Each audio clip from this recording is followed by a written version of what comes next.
काम बढ़िया रहेगा दबले भैया अरे नहीं खींचेगा दोनों की दबा रही तो दोनों से डाल दीजिए उसको देखा क्या और होता था दल हो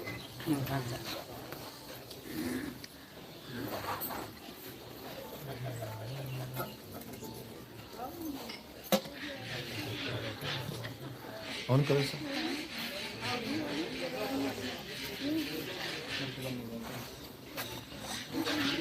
बैठ जैसा सा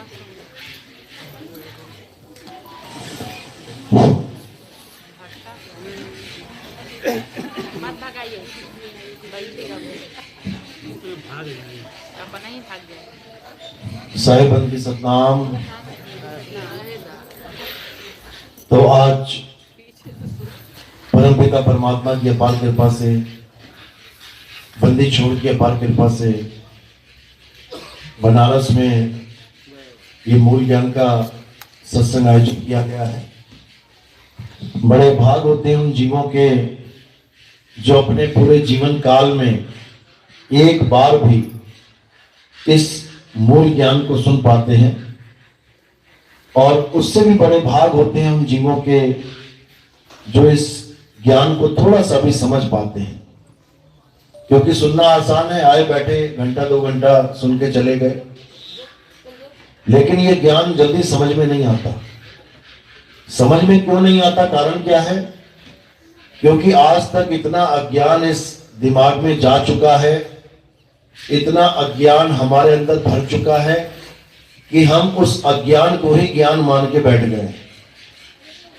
और अब जब असली ज्ञान आया है तो वो समझ में नहीं आता। इस कारण इस ज्ञान का लोग विरोध करने लग जाते हैं, लेकिन उनको नहीं पता कि यही वो ज्ञान है जिससे सबका कल्याण होगा। केवल हिंदू का नहीं, केवल मुसलमान का नहीं, केवल सिख का नहीं, केवल ईसाई का नहीं, सारे जगत का, पूरे विश्व का कल्याण इसी मूल ज्ञान से होगा। इसके अलावा ऐसा कोई ज्ञान नहीं है जिससे हम सबका कल्याण हो सके। लेकिन जल्दी समझ में नहीं आता, इसलिए मन में हमेशा दुविधा रहती है, शंका रहती है कि जो आज तक हमें बताया गया वो सच है या ये जो नितिन दास बता रहा है वो सच है। ये शंका, ये दुविधा हमेशा मन में बनी रहती है। कब तक? जब तक हमारे सत्संग आप सीरियल वाइज ना सुन लो। 1 नंबर से आप सत्संग सुनना शुरू करोगे। मैंने इसीलिए सत्संग के पीछे जो नाम दिया जाता है उसमें सीरियल वाइज लिख रखा है। 1 number, 2 number, 3 number, 4 number, 5 number. तो करना क्या है? सीरियल वाइज सत्संग सुनने हैं। जब आप 1, 2, 3, 4, 5, 6 करते हुए सत्संग को सुनना शुरू करोगे, और जो वाणियों के प्रमाण हैं, जो संतों ने प्रमाण दिए हैं, वाणियां हमारे लिए लिखी गई हैं, रटने के लिए, गाने के लिए नहीं, वाणियां गा गा के पैसा कमाने के लिए नहीं, वाणियां गा गा के पाठ पूजा करवाने के लिए नहीं कि तुम 50-50 हजार के पाठ करवाओ उन वाणियों के द्वारा। फ्री में लिख के गए वो हमारे लिए, हमें मार्गदर्शन करने के लिए, हमें रास्ता दिखाने के लिए। ये हमारी कमाई का जरिया नहीं है कि वाणियां पढ़ ली और उससे पैसे कमाने लग गए। ये वाणियां हमें उस मार्ग की तरफ जाने का इशारा करती हैं जहां पर पहुंच के हमारी मुक्ति होगी। एक एक वाणी में वो गुप्त भेद छुपे हुए हैं जो हमें तब समझ में आते हैं जब आप हमारे सत्संग को सुनेंगे। जब सीरियल वाइज सुनते चले जाएंगे और वाणियों के भेद आपको समझ में आने लग जाएंगे, फिर आपके सामने कोई भी ग्रंथ रख दिया जाए, आप 1 मिनट में समझने लग जाओगे ये वाणी कहां की बात कर रही है, ये ज्ञान कहां का दिया जा रहा है। क्योंकि ज्ञान केवल एक नहीं है कि आप कहोगे केवल एक ही ज्ञान है। हर वाणी में 3 प्रकार के ज्ञान दिए जाते हैं: जीव अवस्था, शिव अवस्था और पीव अवस्था। यानी एक ही स्कूल में तुम्हें ऐसा नहीं है कि एक ही किताब पढ़ रहे हैं सारे बच्चे। छोटे से लेके बड़ा बच्चा एक ही स्कूल में पढ़ेगा। जैसी छुट्टी होगी देखो कितने कितने साइज के बच्चे निकल रहे हैं। कोई छोटा सा बच्चा निकल के आ रहा है, छुट्टी हो गई, छुट्टी हो गई। कोई मध्यम साइज का निकल के आ रहा है और कोई बड़ा बच्चा निकल के आ रहा है। पढ़ एक ही स्कूल में रहे हैं, लेकिन क्या उनकी किताबें एक हैं? नहीं है। एलकेजी वाला एलकेजी की किताब लेके बैठा है, 5वीं वाला 5वीं की किताब पढ़ रहा है, 10वीं वाला 10वीं की पढ़ रहा है, 12वीं वाला 12वीं की पढ़ रहा है, लेकिन स्कूल एक ही है। नाम पूछो कौन सा स्कूल है? सरस्वती शिशु मंदिर, लेकिन क्लास अलग अलग है। इसी प्रकार ये जो ज्ञान है संतों ने हमें दिया है, ये पाठशाला तो एक ही है, लेकिन इसमें लेवल अलग अलग है। कोई जीव अवस्था का ज्ञान है, कहीं शिव अवस्था का ज्ञान है, कहीं पीव अवस्था का ज्ञान। तो जैसी जिसकी बुद्धि है वैसी अवस्था का ज्ञान लेके वो बैठ गया। जिसको जीव अवस्था का ज्ञान समझ में आया उसने जीव को ही परमात्मा बता दिया कि कुछ नहीं है, जब संसार में जीव ही जीव है, बस जीव को जान लो यानी परमात्मा को जान लो। जिसको शिव अवस्था का ज्ञान आ गया वो शिव को पकड़ के बैठ गया कि कुछ नहीं है, शिव ही सत्य है। और जिसे पीव का ज्ञान समझ में आ गया वो पीव अवस्था को जान जाएगा, जो परम अवस्था है, उसके आगे कुछ नहीं है।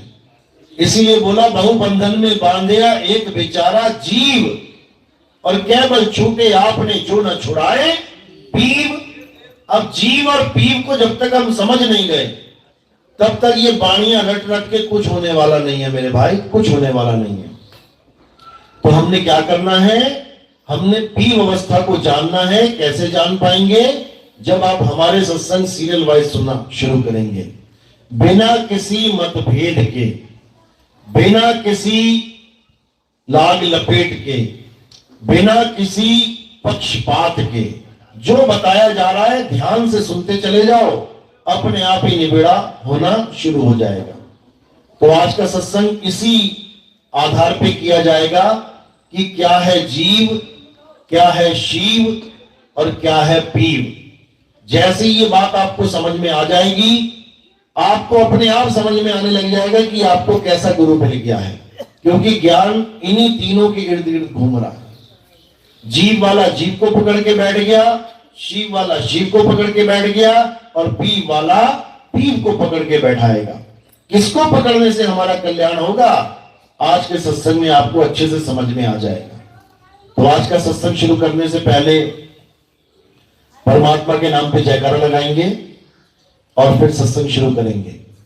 बोलिए परमपिता परमात्मा की, सदगुरु बंदी छोड़ कबीर साहेब की, सदगुरु मदन पति साहेब की, दीवान जौहर पति साहेब की, सदगुरु राम सेवक साहेब की, सदगुरु वराग पति साहेब की, कैलापुर धाम की, सभी संतों की, सभी भक्तों की, इस गांव नगर बस्ती की, आज के आनंद की, सकल हंस को बंदगी, साहेब बंदगी सतनाम। सतगुरु नितिन साहेब की जय। तो कबीर साहब तीनों प्रकार का ज्ञान हमें समझाते हैं। उन्होंने कोई कमी नहीं छोड़ी। अपने ग्रंथों में तीनों प्रकार का ज्ञान समझाते हुए क्या बताते हैं कि एक जीव, एक शिव और एक पीव, इन तीनों को समझ जाओ तो तुम्हें खुद समझ में आने लग जाएगा कि आखिर हमारा इस इंसान जन्म का उद्देश्य क्या है। किसी के साथ कोई मतभेद नहीं है, किसी के साथ कोई झगड़ा नहीं है, किसी के साथ कोई ऊंच नीच वाला काम नहीं है। केवल ये तीन ज्ञान समझ लो, अपने आप ही समझ में आ जाएगा कि सामने जो गुरु बैठा है वो कौन सा ज्ञान दे रहा है। गुरु सब बड़े हैं, ऐसा नहीं कि कोई छोटा है। एलकेजी वाला गुरु भी बड़ा है, अगर वो एलकेजी का पाठ ना पढ़ाए अच्छे से तो तुम यूकेजी में नहीं जा सकते। पहली वाला गुरु भी बड़ा है, अगर पहली क्लास अच्छे से ना पढ़ाए तुम सेकंड में नहीं जा सकते। 10वीं वाला गुरु भी बड़ा है, 10वीं अच्छे से ना पढ़ाए एग्जाम में तुम पास ना हो पाओ तो आगे नहीं जा सकते। इसलिए सबसे पहले ये समझ लो कि गुरु मेरे सभी बड़े, अपनी अपनी थॉट। अब ये नहीं है कि सारे गुरु पार कर देंगे, साहिब ने निबेड़ा कर दिया, अपनी अपनी ठौर। अब क्या ठौर है गुरु की हमें पता नहीं है, इसलिए हम झगड़ा करने लग जाते हैं। हमें अपने गुरु की ठौर नहीं पता होती कि मेरा गुरु कहां तक की पहुंच रखता है, इसलिए हम झगड़ा करने लग जाते हैं कि नहीं, तेरा गुरु अधूरा, मेरा गुरु पूरा। पूरा गुरु वाला भी अगर तुम्हें समझाने आ जाए कि तेरा गुरु अधूरा है, समझ जा, नहीं समझ में आएगा। क्यों? ठौर ही नहीं पता है। तो इस ठौर को समझना है। 3 ठौर हैं, एक जीव ठौर है, एक शिव ठौर है और एक पीव ठौर है। इन तीनों ठौर को समझ जाना है। तो सबसे पहले जीव पे आ जाते हैं। कह रहे हैं जीव, जो जीव को सर्वे सर्वा मानते हैं। बहुत से पंथ हैं, एक का नाम क्या लूं, बहुत से पंथ हैं। कबीर पंथ में भी हैं। कबीर पंथ में पारक नाम से ये पंथ चलता है। पारक का नाम सुना है? पारक गति इलाहाबाद में मशहूर है, नरसिंहपुर में मशहूर है, बुरहानपुर में मशहूर है। तो ये जो गद्दी है पारक गद्दी, इसमें सब कबीर पंथी भरती हैं। ये बचपन से ही अन्य अन्य लोगों को कबीर साहब की शिक्षा देके कबीर पंथी बनाते हैं। अलग अलग पंथों से आते हैं लोग और उनको साधु भेष देके पूरा बीजक रटवा देते हैं। पूरा बीजक तो रट लेते हैं, जैसे पंडित जी ने गीता रट ली या रामचरितमानस रट ली, ऐसे ये बीजक रट लेते हैं। बिल्कुल तोता बना देंगे इनको। कहीं से भी कोई साकी बोलो, एकदम आवाज आएगी उनकी। अब तोता तो बन गए, लेकिन क्या उस बात को समझ पाए जो बोल रहे हो? बीजक क्या कह रहा है? बहु बंधन में बांधिया एक बेचारा जीव, और केवल छूटे आपने जो न छुड़ाए पीव। बीजक कह रहा है कि एक जीव बंधन में बंधा है, बेचारा। बेचारा का मतलब क्या होता है? परमात्मा। लाचार, लाचार है ये जीव, बंधा हुआ है बंधन में। और बंधन क्या है? जड़ का बंधन है। जीव क्या है? चेतन है। तो गांठ किसकी लग गई? जड़ और चेतन की। अब जड़ और चेतन की गांठ अगर लगी है तो इसका मतलब पहले गांठ नहीं थी, तभी तो लगेगी। अगर शुरू से ही गांठ लगी होती तो वो गांठ है ही नहीं। जो शुरू से ही लगी है वो गांठ कैसे हो जाएगी? गांठ तो लगाई जाती है, और जब लग जाती है तो उसके बाद खोल भी दी जाती है। समझे? तो ये जो गांठ है, ये जड़ और चेतन की गांठ लगी है। अब इस पंथ में जितने भी साधु हैं वो क्या समझाते हैं कि चेतन भी आदि है, अनादि है, और जड़ भी आदि है, अनादि है। अब दिक्कत यहां आ जाती है। आदि अनादि किसको बोला गया है? आदि पुरुष को। परमात्मा ही आद अनाद है, यानी जिससे पहले कुछ नहीं था। तो परमात्मा एक है, एक समझ में आता है। यानी अगर जड़ या चेतन में से एक को अनादि आदि कह देते, समझ में आ जाती बात। लेकिन ये दोनों को आदि अनादि कह देते हैं कि जड़ भी पहले से था और चेतन भी पहले से है, शुरू से है। अगर जड़ और चेतन दोनों शुरू से है तो फिर अंत तक साथ ही रहेंगे। जब दोनों शुरू से हैं तो इनमें से अंत किसी का हो ही नहीं सकता। अंत उसका होता है जिसकी शुरुआत होती है।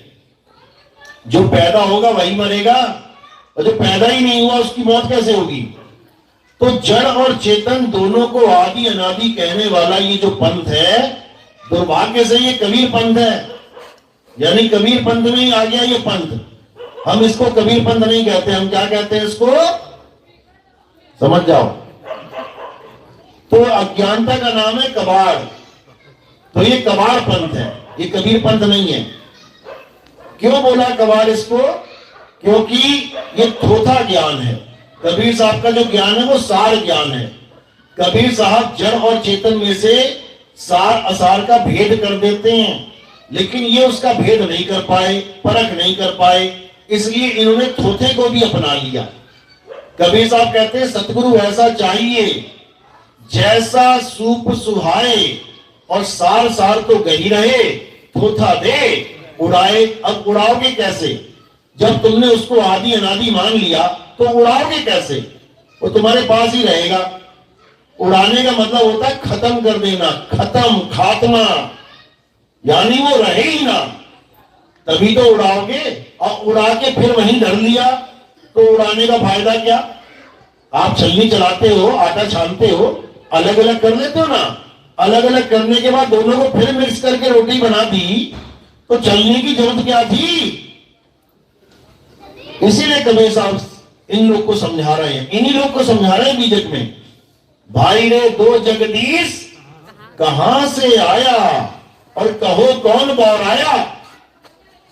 और ये पढ़ भी रहे हैं इस वाणी को, भाई रे दो जगदीश कहां से आया, यानी दो सत्ताएं आदि अनादि कैसे हो गई, और भगा भी रहे हैं। इतना दुर्भाग्य है इस जीव का कि कबीर साहब की अनमोल वाणी को पढ़ने के बाद भी समझ नहीं पा रहा कि आखिर मैं बोल क्या रहा हूं। अब कबीर साहब ने इसी बीजक में जीव अवस्था का खंडन किया है कि जीव बिना शब्द के तेरी मुक्ति नहीं हो सकती। क्या बोल रहे हैं? बीजक बतावे वित्त को जो दिन गुप्ता होए, और ऐसा शब्द बता जीव को बूझे बिरला कोई। अब कबीर साहब ने जो बीजक नाम रखा इस ग्रंथ का, बीजक का मतलब क्या होता है? बीज नहीं होता। बीजक का मतलब होता है गुप्त धन को खोजने वाला यंत्र।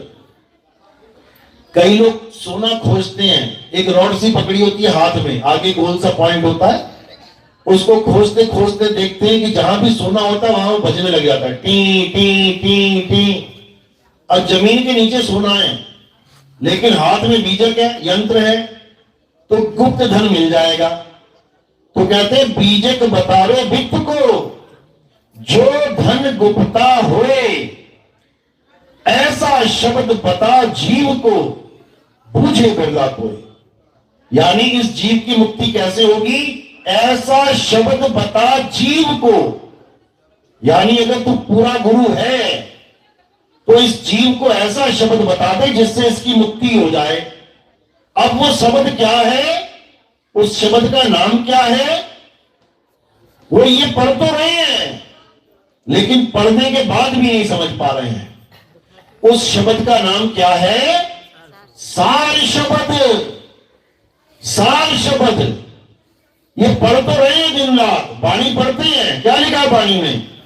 सार शब्द गही बाची हो मानो एतबारा, अक्षर पुरुषिक पेड़ निरंजन हवा की डारा। अब पढ़ तो रहे हैं दिन रात लेकिन इनसे कोई पूछे कि सार शब्द नाम की कोई चीज होती है तो क्या कहते हैं? सार शब्द नाम की कोई चीज नहीं होती। बिल्कुल सिरे से खारिज कर देते हैं। खारिज क्यों करते हैं? कारण क्या है? वो एक कहानी सुनिए ना, अंगूर खट्टे हैं, सुनी ना? एक लोमड़ी होती है, मजे से जा रही होती है और देखती है एक बेल में अंगूर लटके होते हैं, बढ़िया एकदम पीले पीले एकदम पके हुए। अब सोचती है कि ये अंगूर अगर मुझे मिल जाए तो क्या बात है, आनंद ही आ जाए। अब लगती है छलांग मारने। अब छोटी सी लोमड़ी कहां छलांग मार पाएगी इतनी ऊंची? एक मारती है, दो मारती है, 50 मारती है, 100 मारती है, थक जाती है, फिर चल पड़ती है वहां से और क्या कहती है? अंगूर खट्टे हैं। क्यों कहती है? कारण क्या है? क्या कारण है? क्योंकि अपने मन को समझाना है। मन को समझाना नहीं तो सोने नहीं देगा ये। जैसे मदन साहब को सोने नहीं दिया इसने। मदन साहब अष्टांग योग सिद्ध थे, अष्टांग योग सिद्ध। ये ध्यान समाधि समाधि सब करके छोड़ चुके थे, वो खत्म था खेल, सिद्ध हो चुके थे। जब उन्होंने कबीर बीजक पढ़ी और जब उन्होंने ये लाइन पढ़ी कि सार शब्द कही बाची हो मानो एतबारा, भाई साहब नींदें उड़ गई उनकी, नींदें उड़ गई, सब कुछ छोड़ दिया, जंगल में चले गए कि परमात्मा अगर है तो आके मुझे सार शब्द का भेद बताए, नहीं तो ये है तलवार और ये है गर्दन।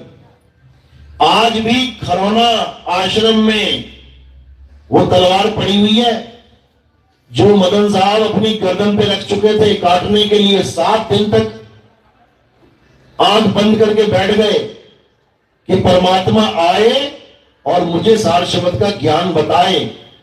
बाकी संतों को बताया तो मुझे भी बताए। अटल भक्ति करी, 7 दिन तक उठे नहीं, और जब उठे तो रख दी गर्दन पे तलवार कि परमात्मा नाम की कोई चीज नहीं है। तो जब तलवार रख दी तो कबीर साहब आए वहां पे और उनको ज्ञान, सार शब्द का ज्ञान समझाया। ये वाणी कहां दर्ज है जो उनकी आपस में बात हुई? ये बड़ैया गद्दी से एक ग्रंथ प्रकाशित है, सन 1986 में ये प्रकाशित हुआ था। ग्रंथ का नाम है अभिनंदन। ग्रंथ का नाम अभिनंदन क्यों रखा गया? अभिनंदन का मतलब होता है स्वागतम, यानी उस ज्ञान के स्वागत के लिए इस ग्रंथ का नाम अभिनंदन ग्रंथ रखा गया, जो ज्ञान पूरे विश्व को जगाने के लिए एक दिन आएगा।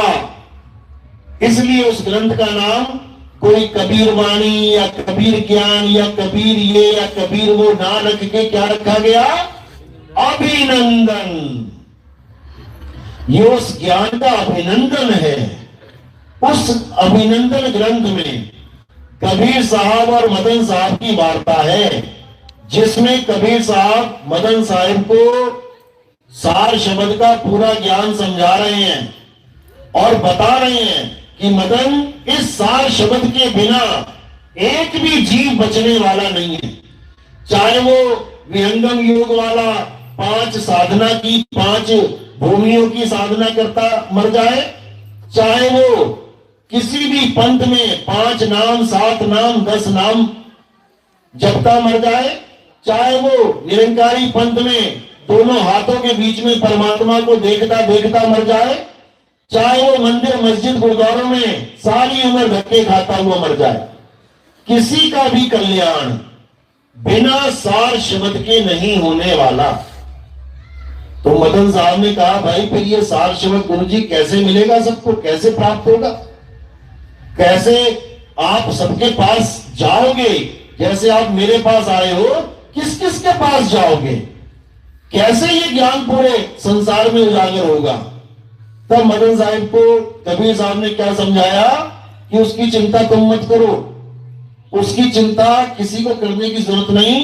एक ऐसा समय आएगा जब पूरे विश्व में, पूरा विश्व, ये यूपी एमपी हरियाणा नहीं है, पूरा विश्व यानी Japan, Singapore, Italy, France, America, Canada, Greece, Lithuania, Dubai, Oman, जितने भी देश तुम्हें दिखाई दे रहे हैं, ये सब देशों में ज्ञान फैल जाएगा।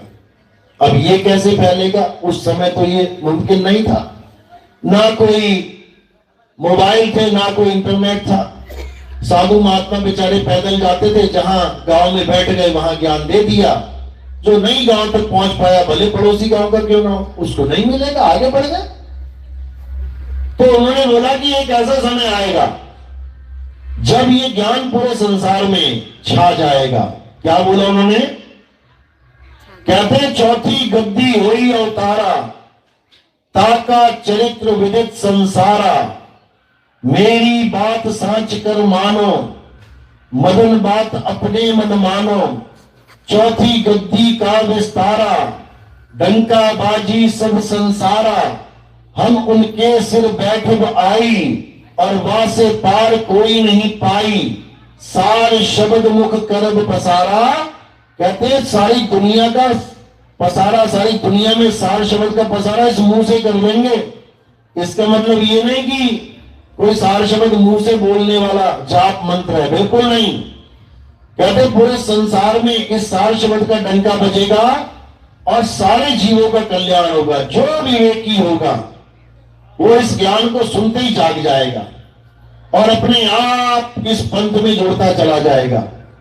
और ये पंथ कबीर सागर में भी इसके बारे में समझाया गया। क्या कहते हैं? 12 पंथ काल पुरमाना, भूले जीव न जाए ठिकाना, 13वें पंथ हम ही चले आए, सब पंथ मेट के एक पंथ चलाएं। ये वाणी 600 साल पहले दर्ज थी कबीर सागर में। इसको पढ़ पढ़ के लोगों ने खूब अटकलें लगाने की कोशिश करी कि वो हमारे गुरुजी हैं, वो हमारे गुरुजी हैं। वो गुरुजी करते जेल चले गए कई। वो 13वां पंथ करते करते खात्मा हो गया उनका। लेकिन कोई समझ नहीं पाया कि 13वां पंथ होता क्या है और कैसे ये उजागर होगा। तो कबीर साहब वहां पर भी कह रहे हैं कि 13वें पंथ हम ही चले आए। उन्होंने ये नहीं कहा कि किसी और को भेजेंगे। जो लोगों को भ्रमित करते हैं कि कबीर साहब तो नहीं आए इस बार, मुझे भेज दिया है, ऐसा नहीं है। अगर कृष्ण जी ने कहा कि मैं आऊंगा द्वापर में तो आएंगे, अगर राम जी ने कहा मैं आऊंगा त्रेता में तो आएंगे। समझ लो, इसी प्रकार बोला गया कि कल की अवतार आएंगे तो आएंगे। उसमें कोई ये नहीं कह सकता इस बार कल की अवतार नहीं आए, अपने छोटे भाई को भेज दिया। ऐसा नहीं होगा। वो आएंगे तो आएंगे। और कल की अवतार उनके लिए घोड़े पे बैठे तलवार पकड़े कल की अवतार है जो देह के पुजारी हैं, जो काया के पुजारी हैं। संतों की भाषा में कल की अवतार का नाम क्या रखा गया है? निकलंक राया, निकलंक राया।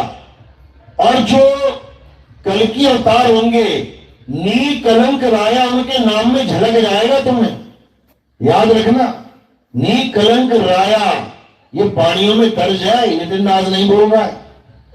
उसके नाम में तुम्हें दोनों शब्द मिल जाएंगे जब भेद जानोगे कि कहते क्या है निकलंक को। निकलंक का मतलब होता है जिसमें कोई कलंक ना हो। किसमें कलंक नहीं होगा? काया में कलंक लग जाता है। काया में तुम कितनी कलंक लगा लो। निकलंक का मतलब है जिसमें कलंक ना लग पाए। और निकलंक क्या है? आत्मा ही निकलंक है। कलंक किसमें लगता है? जो 3 गुणों में आ जाता है, जो रजोगुण सतोगुण तमोगुण में आ जाता है। यानी पैदा होने वाला, पलने वाला और नाश होने वाला जो भी है उसमें कलंक लग जाता है। लेकिन जो 3 गुणों से परे है उसमें कभी कलंक नहीं लगता। वो तत्वों से परे है, इसलिए उसे नी तत्व बोला गया है। वो शब्दों से परे है, इसीलिए उसे नी शब्द बोला गया है। वो इंद्रियों से परे है, इसलिए उसे इंद्रियतीत बोला गया है। वो मन और माया से परे है, इसलिए मनोतीत मायातीत बोला गया है। लेकिन ये कोई समझ नहीं पाता और उठा के कल की अवतार को फिर वही घोड़े पे बैठा देते हैं। तो ये ज्ञानियों का कल की अवतार अलग है और अज्ञानियों का कल की अवतार अलग है। जैसे कृष्ण जी, ज्ञानियों के कृष्ण जी अलग हैं और अज्ञानियों के कृष्ण जी अलग हैं। अज्ञानियों के कृष्ण जी के 2 हाथ, 2 पैर, 2 आंख, कान, नाक, मुख, बाल और खाल, हड्डी और मांस है, खून और पसीना है। ये अज्ञानियों के कृष्ण जी हैं। और ज्ञानियों के कृष्ण जी वो देह नहीं है, वो अजन्मे हैं। उनका कभी जन्म और मरण नहीं होता। और ये लिखा भी है गीता में, ये मत सोचना नितिन दास बोल रहा है। गीता में साफ लिखा है, जो लोग मुझे नर रूप में मानते हैं, नर यानी आदमी, जो मुझे नर रूप में मानते हैं वो अज्ञानी मेरे असली स्वरूप को नहीं जानते। अब बता दो कौन सा बाबा है कृष्ण भगत जो कृष्ण जी को नर रूप में नहीं मानता और राधा को नारी रूप में नहीं मानता? एक भी दिखा दो तुम। हर बाबा कृष्ण जी को शरीर मान के बैठा है। और याद रखना, अगर शरीर तुम्हारा भगवान है तो तुम्हारा भगवान मर भी जाता है। कृष्ण जी के पैर में क्या लगा था? तीर लगने के बाद क्या हुआ था? मृत्यु। अगर तुम्हारा कृष्ण भगवान शरीर है तो शरीर को मारने वाला बड़ा वाला भगवान वो बहेलिया है। क्योंकि हम मरने वाले को छोटा और मारने वाले को बड़ा मानते हैं, तभी तो रावण को छोटा और राम को बड़ा मान रहे हैं। राम ने रावण को मारा, कृष्ण ने कंस को मारा, तो बड़ा कौन हुआ? राम और कृष्ण जी। तो जिसने कृष्ण को मारा वो कृष्ण से भी बड़ा हो गया। तो अज्ञानियों का कृष्ण शरीर है और ज्ञानियों का कृष्ण अजन्मा आत्मा है। इसी प्रकार निकलंक राया वो अजन्मा आत्मा है। हमारे गरीबदास जी महाराज कलम तोड़ महिमा गाते हैं निकलंक राया की। मैंने कई बार डाला भी है यूट्यूब पे, ध्यान से देखना कितना समझाने की कोशिश कर रहे हैं। और कुछ कबीरपंथी हमें समझाते हैं कि भाई तुम तो कल की अवतार की बात कर रहे हो, ये तो काल का अवतार है, तुम नहीं हो काल के अवतार क्या? तुम भी तो काल ही के अवतार हो। कैसे? काल का काम होता है खाना, खा जाना। तुम नहीं खाते क्या? सुबह से शाम तक क्या खा रहे हो? किसी ना किसी जीव को ही खा रहे हो, तो तुम भी काल ही के अवतार हो। क्योंकि काया नाम ही काल का है, काया काल ही है। देव निरंजन सकल शरीरा, तामे भ्रम भ्रम रहल कबीरा। काया नाम ही काल का है, काया से परे दयाल का नाम है। तो ये जीव अवस्था का जो ज्ञान है ये सबसे निम्न ज्ञान है, सबसे छोटे लेवल का। इसमें जीव बेचारा बंधन में रहता है। अब इससे ऊपर का एक ज्ञान है जिसे शिव अवस्था का ज्ञान कहते हैं। यानी साकार जीव को तो नहीं मान रहा है कोई, साकार आदमी औरत को नहीं मान रहा है, साकार जानवरों को नहीं मान रहा है, साकार पेड़ पौधों को नहीं मान रहा है, लेकिन किसको मान रहा है? निराकार को। इसी को शिव कहते हैं। निराकार क्या है? जितनी भी साकार वस्तुएं तुम्हें दिखाई दे रही हैं ये सब निराकार में ही घूम रही हैं। यानी दोनों हाथों के बीच में ये जो गैप है, तुम पूरे आसमान तक ले जाओ चाहे इसे, तुम्हारे मेरे बीच में जो गैप है, जो स्थान रिक्त स्थान है, खाली स्थान है, उसे निराकार कहते हैं। निरंकारी पंथ में इन्हीं दोनों हाथों के बीच में खाली स्थान दिखा के क्या बताया जाता है कि यही परमात्मा है। अब बेचारा ये जीव जो वैसे ही अज्ञानी है, ऊपर से गुरु भी ऐसा मिल गया, वो इसी को परमात्मा मान लेता है और उसको देख देख के कहता रहता है धन निरंकार मैं तेरी शरण, मैनू बख्श ले, यानी मुझे बख्श लो। अब ये नहीं समझ में आ रहा इसको कि ये निरंकार में ही तो सारे खात्मे चल रहे हैं, सारी तबाही, सारे जितने भी आप देखोगे भूचाल, जितने भी देखोगे, कोई सुनामी, जितना भी तुम देखोगे कोई तबाही मच रही है, वो कैसे मच रही है? इसी निराकार में मच रही है। किसको बख्श लिया उसने? बता दो किसी को बख्शा हो तो? अरे जो गुरु निरंकारी है उसको नहीं बख्शा इसने, वो भी गोलियां लग लग के मरे हैं, उनके भी एक्सीडेंट हो गए, किसमें मरे? इसी निराकार में मरे। तो ये परमात्मा कैसे हो गया? बिल्कुल नहीं, ये तो तुम्हारी मदद तक नहीं कर सकता। तुम किसी कुएं में गिर जाओ, खाली कुआं हो, भले पानी ना हो उसमें, चारों तरफ तुम्हारे परमात्मा है, निराकार है, उसको बोलो जरा मुझे निकालते, निकल जाओगे क्या? यानी तुम ऐसे परमात्मा की शरण में आ गए हो जो तुम्हारी बात भी नहीं सुन सकता, जो तुम्हारी मदद भी नहीं कर सकता।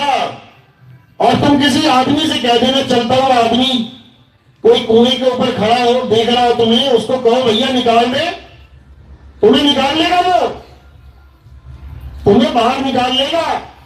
तो निराकार तो खड़ा देखता रहा और निकालने वाला कोई और हो गया। इसका मतलब उस निराकार से भी कोई बड़ा है।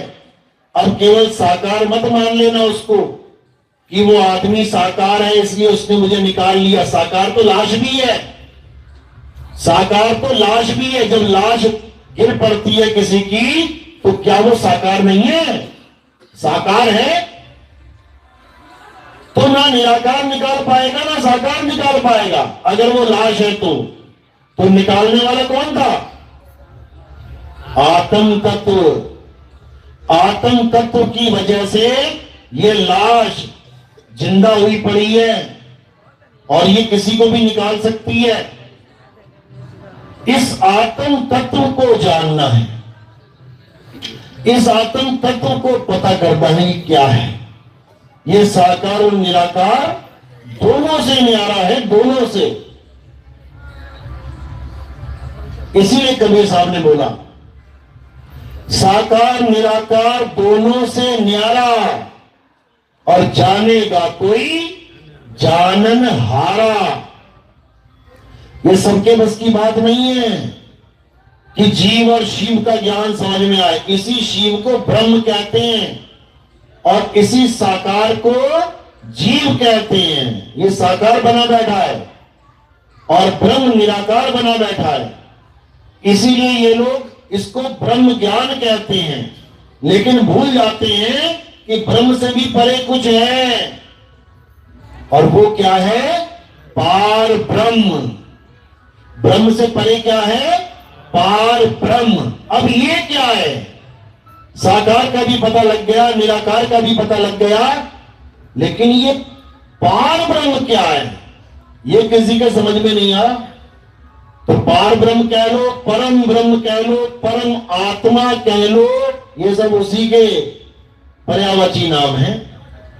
तो साकार और निराकार यानी जीव और ब्रह्म से परे पार ब्रह्म को जानना है। और जब पार ब्रह्म को जानने वाला गुरु तुम्हें भेद समझाएगा तभी तुम पार ब्रह्म को जान सकते हो, नहीं तो तुम्हारे बस की बात नहीं है कि तुम पार ब्रह्म को जान पाओ। तो कबीर साहब यही समझा रहे हैं कि ब्रह्म बड़ा की जहां से आया। ये पढ़ते हैं बानी है ये लोग, लेकिन समझ नहीं पाते। कह रहे ब्रह्म बड़ा कि जहां से आया और वेद बड़ा कि जिन निर्माया। ई मन बड़ा कि जेहि मन माना और राम बड़ा कि राम ही जाना। भ्रम भ्रम कबीरा फिरे उदास, तीरथ बड़ा या तीरथ का दास। इतनी बात समझ में नहीं आ रही है। कह रहे जो ब्रह्म को बड़ा मानते हो, ये ब्रह्म आया कहां से ये जान लो। ब्रह्म बड़ा की जहां से आया, वेद बड़ा की जिन निर्माया। जो वेदों के पीछे पागल हैं, सोचो वेद लिखा किसने है, किसके द्वारा वेद लिखे गए हैं, वो कितना बड़ा होगा वेदों से। उसने 4 वेद लिखे, वो 5वां भी लिख देता। जिसने 4 लिखे वो 10 भी लिख देता। तो लिखने वाला बड़ा है, लिखी जाने वाली चीज नहीं। ब्रह्म बड़ा की जहां से आया, वेद बड़ा की जिन निर्माया। ई मन बड़ा कि जेहि मन माना, राम बड़ा कि राम ही जाना। वो मन बड़ा है जो कहते हैं जी मन पे कोई काबू नहीं पा सकता, मन ऐसे मन वैसे। कहते हैं वो मन बड़ा या वो मन बड़ा जो काबू हो चुका है, जो लग चुका है लाइन में। ई मन बड़ा कि जेहि मन माना और राम बड़ा कि राम ही जाना। वो राम बड़ा है जिसको तुमने लिख दिया दीवार पे, या वो बड़ा है जो उसको लिखने के बाद जान रहा है कि मैंने क्या लिखा है। यानी लिखने वाला बड़ा है और लिखी जाने वाली चीज छोटी है। जिसने लिखा है वो मिटा भी सकता है, अभी तुम लिख के मिटा दो। तो ये वो राम नहीं है लिखा और मिटे जाने वाला जिससे कल्याण होगा। कौन सा राम है? जिसके लिए कबीर साहब गुरु ग्रंथ साहब में कहते हैं, अंग नंबर 340 पढ़ो। क्या कह रहे हैं? ओंकार आदि में जाना, लिखी और मिटे ताही न माना।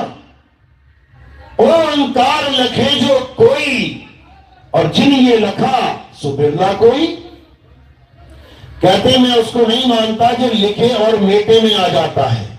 यानी लिखने मेटने में क्या आता है? 52 अक्षर, 52 अक्षरों के नाम ये लिखने मेटने में आ जाते हैं। तुम राम लिखो, राम मिटा दो। तुम वाहेगुरु लिखो, वाहेगुरु मिटा दो। तुम गॉड लिखो, गॉड मिटा दो। तुम कबीर लिखो, कबीर मिटा दो। तुम कुछ भी लिखो, कुछ भी मिटा दो। तो लिखने और मिटने वाला खेल ये कबीर साहब का नहीं है। गरीबदास जी महाराज समझाते हैं, 52 अक्षर लेख राम रंग होरी हो। समझा रहे हैं कि 52 अक्षर क्या है? लेख है। लेख मतलब लिखी जाने वाली चीज। जैसे हम कहते हैं बड़ा सुंदर लेख लिखा है तुमने, अब कहां लिखा है? कागज पे। किससे लिखा है? कलम से। तो कह रहे कागज कलम कलेस राम रंग होरी हो। यानी ये कागज पे लिखे जाने वाले सारे नाम जो ग्रंथों का सहारा दिखा दिखा के, ग्रंथों का सहारा ले लेके, ये जितने भी गुरुआ लोग हैं ये तुम्हें दिखाते ग्रंथों में, देखो ये मंत्र यहां लिखा है, यही मंत्र जपना है। देखो ये गायत्री मंत्र यहां लिखा है, यही जपना है। देखो ये राम राम यहां लिखा है, यही जपना है। और कबीरपंथी, देखो ये लिखा है कबीर कबीर, यही जपना है। ये सब अज्ञान है। ये 52 अक्षरों का खेल है। ये कागज कलम कलेस है। तो कह रहे हैं 52 अक्षर लेख राम रंग होरी हो। कागज कलम कलेस राम रंग होरी हो। वो अक्षर या में ना ही राम रंग होरी हो। इन 52 अक्षरों में वो परमात्मा का अक्षर नहीं है। परमात्मा का आदि अक्षर, आदि नाम इन 52 अक्षरों में नहीं है। गुरु ग्रंथ साहब 343 पेज नंबर पे क्या लिखा है? बिल्कुल क्लियर। क्या कहते हैं? 52 अक्षर जोरे आन, सकिया न अक्षर एक पहचान। बिल्कुल क्लियर कर दिया कि जितने भी ये गुरु बैठे हुए हैं इन लोगों ने क्या बना लिया ड्रामा? 52 अक्षरों को जोड़ जोड़ के, तोड़ तोड़ के, जोड़ जोड़ के, तोड़ तोड़ के दुनिया भर के नाम बना लिए।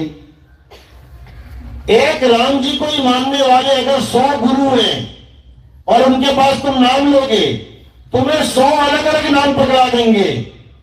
एक कृष्ण जी को मानने वाले अलग अलग गुरु हैं तो तुम्हें उसी कृष्ण जी के अलग अलग नाम पकड़ा देंगे। कोई कहेगा हरे कृष्णा जप लो, कोई कहेगा हरे श्यामा जप लो, कोई कहेगा हे मधुसूदन जप लो, कोई कुछ जप लो, कोई कुछ जप लो। आखिर इतने नाम कहां से आ गए इन लोग के पास? इन 52 अक्षरों की वजह से। अब करना क्या है? इनसे 52 अक्षर खींच लो, इनसे 52 अक्षर छीन लो। अब बताओ तुम्हारे पास कौन सा नाम है? अभी समझ में आ जाएगा सबको कि क्या लेके बैठे हैं। तो कबीर साहब समझा रहे हैं 52 अक्षर जोरे आन, सकिया न अक्षर एक पहचान। सत का शब्द कबीरा कहे, पंडित होए सो अन पाए रहे। पंडित जन को एवं व्यवहार और ज्ञानवंत को तत्व विचार। यानी जो असली ज्ञानी होगा वो इन नामों के चक्कर में नहीं पड़ेगा, वो तत्व विचार, वो तत्व ज्ञान को जानेगा कि आखिर किस तत्व के नाम है ये सब। जल, वाटर, नीर, तोय, पानी। जो अज्ञानी होगा वो इसमें से एक एक नाम चुन लेगा जपने के लिए कि मुझे प्यास लगी है मैं वाटर जप लूं, मुझे प्यास लगी है मैं पानी जप लूं, मुझे प्यास लगी है मैं जल जप लूं। लेकिन जो तत्व ज्ञानी होगा वो क्या कहेगा? भैया नाम नहीं चाहिए, तत्व चाहिए, पानी चाहिए, नाम नहीं चाहिए। जो अज्ञानी जीव होता है वो गुरु से नाम लेके घर बैठ जाता है जाके और सोचता है अभी ये नाम जपूंगा तो कभी ना कभी पानी मिल जाएगा। मूर्ख है वो, मूर्ख, महामूर्ख, जो नाम जपने से तत्व की प्राप्ति की आस लगा के बैठा है कि मैं राम राम जपूंगा तो राम मिल जाएगा, राधे राधे जपूंगा तो राधे मिल जाएगी, ओम नमः शिवाय जपूंगा ओम नमः शिवाय मिल जाएगा, अल्लाह अल्लाह करूंगा अल्लाह मिल जाएगा, वाहेगुरु वाहेगुरु करूंगा वाहेगुरु मिल जाएगा। इतना सस्ता सौदा बना लिया इन लोगों ने। लेकिन कबीर साहब क्या कह रहे हैं? अरे मोको कहां ढूंढे रे बंदे, मैं तो तेरे पास में, ना मैं जप में, ना मैं तप में, ना एकांत निवास में, खोजी हुए तुरंत मिल जाऊं एक पल की तलाश में। अरे कहे कबीर सुनो भाई साधो, मैं तो हूं विश्वास में। कबीर साहब ये समझा रहे हैं कि ये जप तप छोड़ दो, भगवानों का, अल्लाह गॉड वाहिगुरु का नाम जपना छोड़ दो और क्या करो, अपनी सूरत को शब्द से जोड़ लो। लेकिन ये वो शब्द नहीं है जो 52 अक्षरों के द्वारा बनाया जाता है, जो 52 अक्षरों के द्वारा अस्तित्व में आता है, ये वो शब्द नहीं है। अरे 52 भी पैदा नहीं हुए थे, 52 को पैदा करने वाला भी पैदा नहीं हुआ था। कौन? इंसान। ये शब्द तब भी था, ये तब भी था, और ये इंसान खत्म हो जाएगा, 52 अक्षर खत्म हो जाएंगे, ये तब भी रहेगा। इसी को बाबा नानक ने बोला, आद सच जुगाद सच है भी सच, नानक होसी भी सच। यानी ये 52 अक्षरों का खेल नहीं है कि वाहिगुरु वाहिगुरु वाहिगुरु जप लिया। अगर ये वर्णमाला में से 4 अक्षर निकाल दिए जाए, वाह हा गा रा, तो मंत्र ही नहीं उच्चारण हो सकता वाहिगुरु। अक्षर को पैदा करने वाले ने, अक्षर को, जिसने अक्षरों की खोज करी, अगर ये 4 अक्षर ना खोजता, वाह हा गा रा, या फिर ये 2 अक्षर नहीं खोजता, रा मा, या ये 3 अक्षर नहीं खोजता, आ ला हा, तो बताओ कहां से नाम लेके आते तुम? राम का, अल्लाह का, वाहिगुरु का कहां से लेके आते? ये अक्षर खोज दिए गए तो तुमने नाम रख लिए। यही कबीर साहब समझा रहे हैं गुरु ग्रंथ साहब में कि 52 अक्षर जोड़े आन। इस इंसान ने 52 अक्षर जोड़ के दुनिया भर के नाम रख लिए। अब एक होता है कि प्रेम में आके नाम रख लेना। अपने बच्चे का नाम तुमने रख लिया, गुड्डू, गुड्डा, लल्ला, प्यारा, लड्डू, लेकिन एक उसका असली नाम भी होता है ना भाई। अब वो एयरपोर्ट पे जा रहा है, उसको पूछा जा रहा है तुम्हारा क्या नाम है? मेरा नाम तो लड्डू है। क्यों? मेरे पापा मुझे लड्डू कहते हैं। चलेगा क्या उसका नाम? नहीं चलेगा। उसका असली नाम पूछा जाएगा कि तेरा असली नाम क्या है, वो देखा जाएगा, तब अंदर घुसेगा वो। इसी प्रकार ये तो एक उदाहरण है, वो लड्डू भी 52 में आता है और वो असली नाम भी 52 में आता है, लेकिन यहां 52 भी फेल हो रहा है और 52 से ही अंदर जा रहा है। यानी 52 में भी एक असली नाम और एक नकली नाम है। कहते हैं क्या नाम है तुम्हारा? मेरा नाम है सुनीता। और घर में क्या कहते हैं? घर में जी मुझे कई नामों से बुलाया जाता है। तो असली नाम क्या है, नकली नाम क्या है? बस इसी तरह 52 में भी असली नकली है। इसी प्रकार निअक्षर नाम वो असली है और ये अक्षर वाले नाम ये नकली है लगेंगे, ये भगवान के नाम है सुनने में। राम, वाहगुरु, अल्लाह, गॉड, मुरली मनोहर, मधुसूदन, गोपाल, कन्हैया, कृष्ण, ऐसे लग रहा भगवान के ही नाम है, लेकिन सब नकली है। क्यों? क्योंकि ये जीभ के द्वारा बोले जाने वाले नाम हैं। जीभ है तो नाम है और जीभ नहीं तो नाम नहीं। इसीलिए गुरु ग्रंथ साहब में क्या बोला गया? कृत्रिम नाम कथे तेरे जीपा, सत्य नाम तेरा परा पुरबला। कहते हैं हे प्रभु, जीभ से बोले जाने वाले तेरे सारे नाम कृत्रिम यानी नकली हैं, नकली। इंसानों ने बना दी है अपनी अपनी भाषा में, इंसानों ने बना दी अपने अपने भाव के द्वारा। लेकिन जो तेरा असली नाम है वो क्या है? सतनाम। सतनाम तेरा, तेरा यानी परमात्मा का, काल भगवान अक्षर पुरुष का नहीं कि किसी ने तुम्हें भरमा दिया कि ओम और सोहम सतनाम है। नकली नाम है ये ओम सोहम, इसको सतनाम मत मान लेना गलती से, इंसान जन्म बर्बाद हो जाएगा। तो कह रहे हैं सत्य नाम तेरा परा पुरबला। परा यानी परा, परे, सब नामों से परे, 52 अक्षर के कृत्रिम नामों से परे। और पुरबला, पुरबला पता क्या होता है? कहते हैं मेरे जागे रे पुरबले भाग।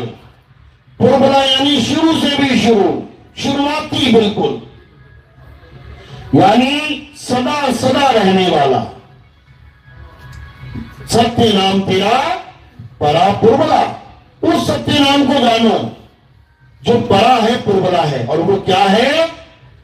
उसी को समझाते हुए कबीर साहब समझा रहे हैं कि हे जीव, जब तक तू उस परमात्मा को, उस परम आत्मा को, परम आत्मा और एक है जीव आत्मा, इसको शरीर मत मान लेना कि जीव आत्मा कोई शरीर है, परमात्मा कोई अलग शरीर है।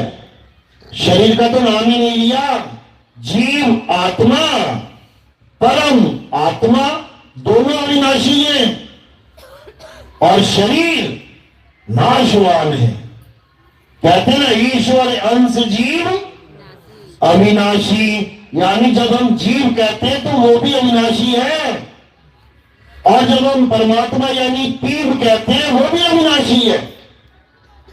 ये दो अविनाशी हैं, समझ लो।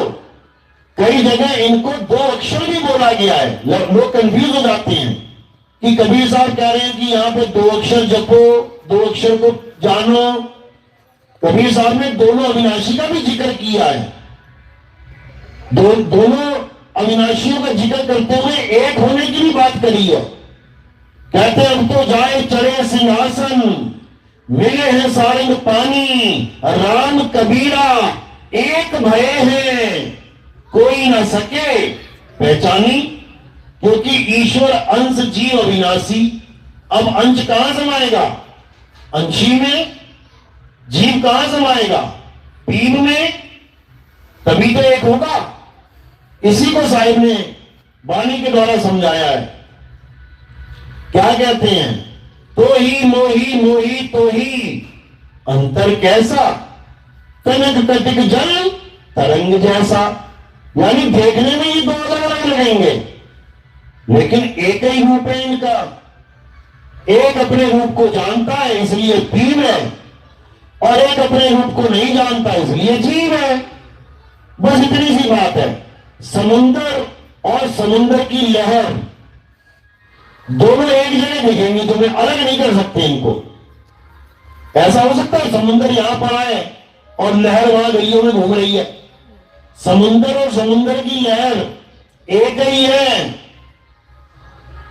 बस भेद क्या है कि एक अचल है और एक चलायमान है। जो अचल है वो स्थिर है, और जो चलायमान है वो उसके ऊपर चल रही है। उसको तुम गिन सकते हो, एक लहर आ गई, दो लहर आ गई, तीन लहर आ गई, लेकिन वो समुद्र ही है। कब? जब वो चल से अचल हो जाए। इसी अचल को पीव कहते हैं, और इसी चलने वाले को जीव कहते हैं। बस इतना समझ लो। तो क्या करना है? ऐसी बंदगी करनी है कि ये जीव कैसे ही जगदीश हो जाए। तो कह रहे हैं कोटि तो ब्रह्मा भय और कोटि भय ईश, साहिब तेरी बंदगी से ये जीव हुए जगदीश। यानी तेरी बंदगी से ये जीव जगदीश हो जाएगा। इस बात को मानने को भी तैयार नहीं है कई लोग। जो ये वाणियां गा गा के सुना रहे हैं, वही इस वाणी को मानने को तैयार नहीं है कि नहीं नहीं नहीं, जीव कभी जगदीश नहीं हो सकता। कारण क्या है? कारण ये है कि वो कभी जीव से जगदीश हो ही नहीं पाए। कारण ये है, क्या बेटा कभी बाप नहीं बन सकता? बन सकता है, लेकिन जो कभी बाप बना नहीं, वो कभी इस बात को नहीं मानेगा। और जो बाप बन गया, वो क्या करेगा? अरे मैं बेटा भी था, मैं बाप भी हो गया। तो ये ज्ञान ऐसा ज्ञान है जिसको अटपट ज्ञान कहते हैं। अटपट ज्ञान कबीर का, झटपट लखा न जाए, और जो इसको झटपट लखे तो सब खटपट मिट जाए। ये सारी खटपट तुम्हारी खत्म हो जाएगी जब तुम्हें ये ज्ञान समझ में आ जाएगा। और ये ज्ञान कोई जपने वाला ज्ञान नहीं है कि कबीर साहब ये नाम जपवाने आए थे, कबीर साहब वो नाम जपवाने आए थे।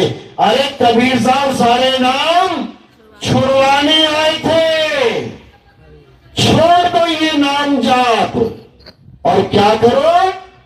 जीव को पीर कैसे करना है ये जानो, उस बंदगी को जानो जिससे तुम्हारा कल्याण हो जाए। तो यही कबीर साहब समझा रहे हैं, लेकिन अज्ञानी जीव इसको समझ में उसके नहीं आ रहा है। कबीर साहब समझा भी रहे हैं कि आदि नाम हम भाग सुनाया, और मूर्ख जीव समझ नहीं पाया। कह रहे आदि नाम को मैंने मुख से भाग भाग के सुनाया। इसका मतलब ये नहीं वो कोई मंत्र था, सत्य कबीरा, ये आदि नाम बना दिया इन मूर्खों ने। सत्य कबीरा नाम जपवा के, आदि नाम बोल के लोगों को भरमा दिया। किसने भरमा दिया? हंस मुनि कालदूत ने। एक्टिवेट है पूरा, ये पूरा एक्टिवेट है। अभी पता नहीं कितने लाखों जीवों को भरमाएगा। 1-1 लाख रुपए में सार शब्द दिया जाता है, और सार शब्द के नाम पे क्या दिया गया? सत्य कबीरा। बताओ, 52 अक्षर है ये, तुम्हें 52 के जंजाल में फंसा दिया। कबीर साहब कह रहे हैं कि मैंने आदि नाम के बारे में बता बता के ग्रंथ भर दिए। मैंने ये बता बता के ग्रंथ भर दिए कि वो आदि नाम अबोल है, अज्ञेय है, अनाम है, निरक्षर है, निशब्द है। कितनी जगह देखोगे, हर जगह उन्होंने निशब्द निअक्षर का भेद समझाने की कोशिश करी, लेकिन ये मूर्ख जीव समझ नहीं पाया। तो अब क्या समझना है? आदि नाम को समझना है। आदि नाम यानी 52 अक्षरों से परे तुम्हारा सत्य स्वरूप, वही आदि नाम है, वही निज नाम है। क्या है निज नाम? सत्य स्वरूप। सत्य स्वरूप ही तुम्हारा निज नाम है। वाणी में गाया भी कबीर साहब ने, लेकिन ये अज्ञानी गा तो लिए, समझ नहीं पाए। क्या गाया? कहते हैं सत्य स्वरूपी नाम साहिब का, सो निज नाम हमारा। अब बताओ, सत्य स्वरूपी नाम साहिब का, कौन से साहिब का नाम सत्य स्वरूपी है और कौन से साहिब का नाम तुम्हारा नाम है? अगर सत्य स्वरूपी साहिब का नाम सत्य कबीर है तो तुम्हारा नाम भी क्या होना चाहिए? सत्य कबीर, क्योंकि दोनों एक हैं। लेकिन इन मूर्खों को समझ में नहीं आया कि आदि नाम, ये सार नाम, ये सार शब्द कहते किसे हैं, और आ भी नहीं सकता जब तक परम पिता परमात्मा की कृपा ना हो जाए, जब तक बंदी छोड़ की दया ना हो जाए। भाई साहब, इस ज्ञान को कोई माई का लाल नहीं समझ सकता। जितना बड़ी मर्जी बड़ा ज्ञानी ध्यानी हो, कितना ही बड़ा वेदांती पंडित हो, कितना ही बड़ा आचार्य बना बैठा हो, इस ज्ञान को समझ नहीं सकता। उसके बस की बात नहीं, नकल मार सकता है। आज हमारे सत्संग सुन के ये राधे राधे जपने वाले, ये बड़े बड़े अपने नामों के आगे आचार्य आचार्य लिखने वाले, ये सब नकल मार के केवल बातें करना जान गए हैं, बड़ी बड़ी बातें कर रहे हैं। लेकिन जब इनसे पूछ ले कोई कि अचल है क्या, अचल अवस्था कहते किसे हैं, अचिंत है क्या, अचिंत कहते किसे हैं, जमीन निकल जाएगी पैरों से। लेकिन लोग बातों का हलवा खाने में आनंद लेते हैं कि क्या बात कही है, क्या बात, अब उसको कही का अनुभव है कि नहीं ये नहीं पता, लेकिन क्या बात कही है। अरे कही बात तो सुन सुन के तुम कह लो, कितनी देर लगती है। किसी ने रसगुल्ला खा के कहा वाह मजा आ गया, तुम कह लो बिना रसगुल्ला खाए वाह मजा आ गया। ये तो मुंह का स्वाद जानता है ना कि किसको आनंद मिला और किसको नहीं मिला। आवाज तो दोनों की एक ही निकल रही है। इसीलिए कबीर साहब ने कहा कि ये आत्मा आत्मा करने वाले बहुत आएंगे, अभी ये पंडाल भर जाएंगे, तुम्हें जगह जगह आत्मा आत्मा करने वाले लोग मिलेंगे। ये वाणी 600 साल पहले बोल के गए थे कबीर साहब, अभी सिद्ध नहीं हुई है, होने वाली है। क्या कहते हैं कबीर, आत्म ज्ञान का पड़ा नगर में शोर, और पूछो कैसी आत्मा तो देते दांत निपोड़। ये वाणी भविष्य के लिए बोली गई थी, ये वाणी उस समय के लिए नहीं थी। उस समय तो आत्मा को जानता ही कोई नहीं था, हिंदू मंदिरों में उलझा पड़ा था, मुसलमान मस्जिदों में। ये आत्मा का ज्ञान इस समय के लिए बोला गया है, जब हमारे सत्संग सुन सुन के ये कोई आचार्य, ये कोई वृंदावन में बैठे हुए पीले कपड़े पहन के राधे राधे जपने वाले आज तुम्हें समझाने में लगे हैं तू परमात्मा का अंश है, तू अविनाशी है, तू आत्मा है। अरे आत्मा है तो क्या करे, राधे राधे जपे क्या? अगर वो आत्मा है तो क्या राम राम जपे? अगर वो आत्मा है तो क्या अल्लाह अल्लाह करे, वाहिगुरु वाहिगुरु करे? अरे वो आत्मा है तो अपने स्वरूप को जाने। अगर वो आत्मा है तो इस काया से परे अपने सत्य स्वरूप को जाने।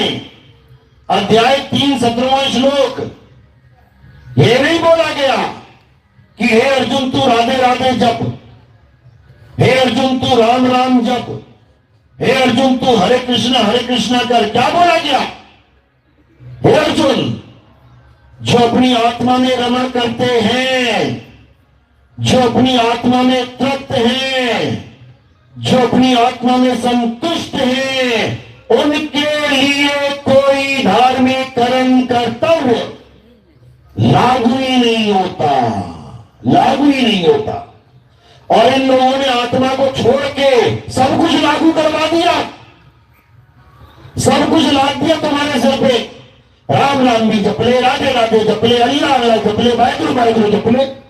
मंदिर चला जा, मस्जिद चला जा, गुरुद्वारे चला जा, चर्च चला जा, पूजा कर ले, पाठ कर ले, हवन कर ले, यज्ञ कर ले, ये कर ले, वो कर ले, बस आत्मा को मत जान जाना। क्यों? अगर आत्मा को जान गया तो हमारा धंधा बंद, धंधा चौपट हो जाएगा। अगर ये जीव आत्मा को जान जाएगा, इसलिए आत्मा आत्मा करना तो सीख लिया, लेकिन धंधा मंदा ना हो जाए, इसलिए राधे राधे नहीं छूट रहा है, इसलिए राम राम नहीं छूट रहा है, इसलिए अल्लाह अल्लाह वाहिगुरु वाहिगुरु नहीं छूट रहा है। बातें तो आत्म तत्व की हो रही हैं, लेकिन अक्षर में उलझे पड़े हैं। तो कबीर साहब ने क्या बताया कि 52 अक्षर जीव आधारा, जिस दिन लकवा मार गया जपना राधे राधे, जिस दिन लकवा मार गया जपना अल्लाह अल्लाह, जिस दिन लकवा मार गया जपना वाहिगुरु वाहिगुरु। लकवा मारने के बाद क्या काम करेगा? केवल श्रोता काम करेगा, ये जीव काम नहीं करेगी, ये हाथ काम नहीं करेगा, माला पकड़ने लायक नहीं रह जाओगे, समझ लो। लेकिन लकवा मार भी गया तब भी सुरत के द्वारा तुम साधना कर सकते हो, क्योंकि साधना का मतलब नाम जाप होता ही नहीं है। साधना का मतलब होता है निशाना साधना। तीर का निशाना साधा जाता है और कहा जाता है, सीधे निशाने में लग जाता है। साधना का मतलब ही मंत्र जाप नहीं है। साधना का मतलब माला फेरना नहीं है। साधना का मतलब मंदिर मस्जिद गुरुद्वारे जाना नहीं है। साधना का मतलब किसी नदियों में गोते मारना नहीं है। साधना का मतलब हवन यज्ञ पूजा पाठ करना नहीं है। साधना का मतलब है शब्द में सुरत को साधना। इसलिए कबीर साहब कहते हैं, कहे कबीर सुनो भाई साधो, निशाना साधो। निशाना कोई मारे संत सुजान। जिसका निशाना लग जाएगा वो यहां से निकल जाएगा, और जो चूक गया समझ लो फिर 84 में ऐसे धक्के खाने को मिलेंगे, ना गुरु ना चेला, कोई काम नहीं आएगा वहां पे। इसलिए साहिब ने समझा दिया, एक डाल दो पंछी बैठे, कौन गुरु कौन चेला। गुरु की करनी गुरु भरेगा, चेले की करनी चेला, तो उड़ जा हंस अकेला। यानी हंस को अकेले ही अपने घर जाना है। और कैसे जाएगा? जब उसे घर का एड्रेस मिल जाएगा। अरे कहां से आया, कहां जाएगा, खबर करो अपने तन की। क्यों बोला तन की? क्योंकि इस तन में तू आया है और इस तन को तू छोड़ के जाएगा। अब जिस दरवाजे से आया है अगर उसी दरवाजे से निकल गया तब तो समझ लो पहुंच जाएगा घर। और अगर जिस दरवाजे से आया है वहां से ना निकल के कहीं और से निकल गया तो जाएगा फंस। तो इसलिए साहिब क्या समझा रहे हैं कि अपने दरवाजे को जान लो, परमात्मा के दर को जान लो। इसीलिए बोला जाता है दरवेश, यानी उस दर पे खड़े हो जाओ जहां तुम्हें तुम्हारा असली वेश मिलेगा, नकली वेश उतर जाएगा वहां पे। इसलिए दरवेश बोला गया। लोगों ने क्या सोच लिया, दरवेश का मतलब होता है चोले पहन के भीख मांगो, ये दरवेश ही है, दर दर पे भटकने वाला। ये उस दर की बात चल रही है, उस द्वार की बात चल रही है जिसके लिए साहिब ने बोला, द्वार धनी के पड़े रहो, धक्का धनी का खाओ, और कब हो धनी निवाजी हैं, जो दर छाड़ना जाओ। उस दरवाजे को छोड़ के मत जाना, वो पीर का दरवाजा है, उसी को शब्द द्वार कहते हैं। अरे शब्द बिना सूरत आंधड़ी, कहो कहां को जाए, और द्वार न पावे शब्द का, फिर भटका खाए। शब्द का द्वार चाहिए हमें, ये 52 अक्षरी शब्द नहीं चाहिए, शब्द का द्वार चाहिए। 10वीं पातशाही ने भी बोला, आज्ञा भई अकाल की, तभी चलायो पंथ, सब सिखन को हुक्म है, गुरु मानियो ग्रंथ। गुरु मानियो ग्रंथ, प्रगट गुरा की देह, और जो प्रभु को मिलबो चाहे, तो खोज शब्द में ले। इसका मतलब यह नहीं कि गुरु ग्रंथ साहब के शब्दों में खोजो प्रभु कहां है, वो शब्द गुरु की बात चल रही है। प्रभु को खोजना है तो शब्द में खोज। और कौन से शब्द में? हिंदी के, पंजाबी के, उर्दू के, फारसी के, जर्मन के, फ्रेंच के, इटली के, डच के, किसके? सार शब्द में, अक्षर में खोज, उसमें खोज, उसमें प्रभु मिलेंगे। उसी शब्द की महिमा बाबा नानक ने गाई है। क्या बोला? शब्द गुरु सूरत धुन चेला, दोनों में से शरीर कोई नहीं है, दोनों में से काया कोई नहीं है, ना चेला ना गुरु। तो इसी को समझना है और उस शब्द गुरु को वंदना करना है, उस शब्द गुरु से प्रेम करना है, उस शब्द गुरु में समाना है। बोलिए परमपिता परमात्मा की सदा ही जय हो। साहिब बंदगी सतनाम। अब आरती का समय है। आरती कैसे करते हैं समझ लो। हमारे यहाँ आरती किसी काया माया की नहीं होती, हमारे यहाँ आरती आत्मा की होती है। अब ये आत्मा कहां से पकड़ के लाएंगे? मेरे पास आत्मा है, वो आत्मा ही समझा रही है सब। तो इसी आत्मा को गुरु मान के पूजा जाता है हमारे यहाँ। हमारे यहाँ अविनाशी की पूजा होती है, नाशवान देह की नहीं। अविनाशी की आरती गावे सत्य कबीर। गाते तो हैं ये लोग, लेकिन जान नहीं पाते कि किस अविनाशी की पूजा कबीर साहब कह रहे हैं। ये जीव की पूजा करवा देते हैं, ये जीव को अविनाशी कह के पूजा करवाने में लगे हैं, जबकि आत्मा की पूजा होती है। संत हमारी आत्मा, हम संतन के जीव, और संतन हम में रम रहे, जीव माखन में घी। तो हमारे यहाँ आत्मा की पूजा होती है। तो आत्मा की पूजा कैसे करनी है? थोड़े से फूल लेने हैं और मेरे सिर के ऊपर रख देने हैं। सिर के ऊपर क्यों रखते हैं? क्योंकि पैर से लेके सिर की चोटी तक वो नाशवान काया है, और हमने इन फूलों को कहां समर्पित कर दिया? काया से परे। जब काया से परे कर देते हैं इसको, तो ये आत्मदेव के चरणों में समर्पित हो जाते हैं, ये शब्द गुरु के चरणों में समर्पित हो जाते हैं। तो आरती आपने ऐसे ही करनी है। सेवा में कोई योगदान करना चाहेगा, क्योंकि आपको पता है कि हमारा प्रचार टीवी चैनलों में भी आता है। साधना टीवी और ईश्वर टीवी में सुबह से लेकर शाम तक हमारा प्रचार चलता है। उसमें माया का भी रोल है, बिना माया के ये काम होना से तो हो नहीं सकता। तो इस काम के लिए आप लोगों की दी हुई सेवा यूज की जाती है। जो आप बंदगी में कुछ भी देते हैं, वो हम किन्हीं आश्रमों में ना लगा के, किन्हीं संगमरमर में ना लगा के, हम वो प्रचार में लगा देते हैं, ताकि पूरे विश्व में बैठे मालिक के जीव इस ज्ञान को समझ पाएं, इस सत्य को जान पाएं, और 52 अक्षरों के जाल में जो उलझ चुके हैं, वो 52 अक्षरों के जाल से निकल जाएं। हमारा जो टीवी में प्रोग्राम आता है, उसी में हमने नंबर दे रखा है। हजारों फोन आ चुके हैं अलग अलग देशों से, अलग अलग लोगों के, अलग अलग पंथों से, और धीरे धीरे करके यूट्यूब चैनल से जुड़ते जुड़ते इस ज्ञान को समझ रहे हैं। ये सब आपके ही योगदान से सिद्ध हो सकता है, और कैसे नहीं। और हम क्या करते हैं आपकी सेवा का? हम गीता छपवाते हैं, और उसी में संतों की वाणी भी सम्मिलित करते हैं, क्योंकि गीता का ज्ञान समझना भी बहुत जरूरी है, और संतों की वाणी समझना भी बहुत जरूरी है।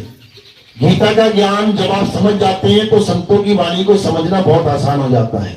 नहीं तो अगर आप डायरेक्ट संतों की वाणी पढ़ेंगे, तो आपको ऐसा लगेगा कि संत हिंदू धर्म का विरोध कर रहे हैं। आप देखेंगे कि बहुत से लोगों ने कबीर साहब को बिल्कुल किनारे कर दिया अपने जीवन से।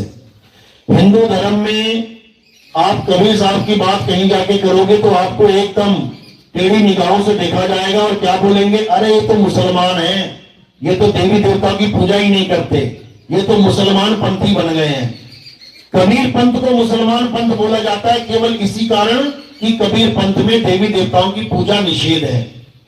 लेकिन जब आप गीता का ज्ञान समझेंगे और गीता में देखेंगे क्या बोला गया है कि हे अर्जुन, अध्याय 7 23वां श्लोक, हे अर्जुन, जो देवी देवताओं की पूजा करते हैं वो अल्प बुद्धि जीव हैं, वो कभी मुझे नहीं जान पाते, वो कभी मेरे लोक को नहीं पहुंच पाते। देवताओं की पूजा करने वाले देवलोक को जाते हैं, पितरों की पूजा करने वाले पितरलोक को जाते हैं, भूतों की पूजा करने वाले भूतों के लोक में जाते हैं। ये अज्ञानी कभी मेरे सत्य स्वरूप को नहीं जान पाते। आज हमारे सत्संग सुन सुन के जो 40-40, 50-50 साल से गीता का अध्ययन करते थे, आज उन्हें गीता की एक एक बात का सच पता लग रहा है। इस मूल ज्ञान को प्राप्त करने के बाद, यानी इस मास्टर की को प्राप्त करने के बाद, सारे ग्रंथों के ताले खुल जाते हैं। एक एक बात समझ में आ जाती है कि गीता कहां पर जीव अवस्था की बात कर रही है और कहां पे पीव अवस्था की बात कर रही है। जहां पर बोला जा रहा है कि ये आत्मा शरीर धारण करके नाना प्रकार की योनियों में भ्रमण कर रही है। कौन सी अवस्था की बात है? जीव अवस्था की बात है। ये जीवात्मा की बात चल रही है। अध्याय 2 भरा पड़ा है, पढ़ लेना। और उसी अध्याय 2 में 24वां श्लोक जहां पे बोला जा रहा है ये आत्मा छेद्य है, ये आत्मा अदा है, ये आत्मा अशोष्य है, ये आत्मा अचल है। अचल अचल सदा स्थिर रहने वाली है। ये किसकी बात चल रही है? ये 3 अवस्था की बात चल रही है। वो गीता पढ़ने वाले आज तक नहीं समझ पाए थे कि ये कैसे बोला जा रहा है। एक तरफ तो कह रहे हैं कि नाना प्रकार की योनियों में भ्रमण करती है, और एक प्रकार कह रहे हैं, एक जगह कह रहे हैं कि ये अचल है, सदा स्थिर रहने वाली है।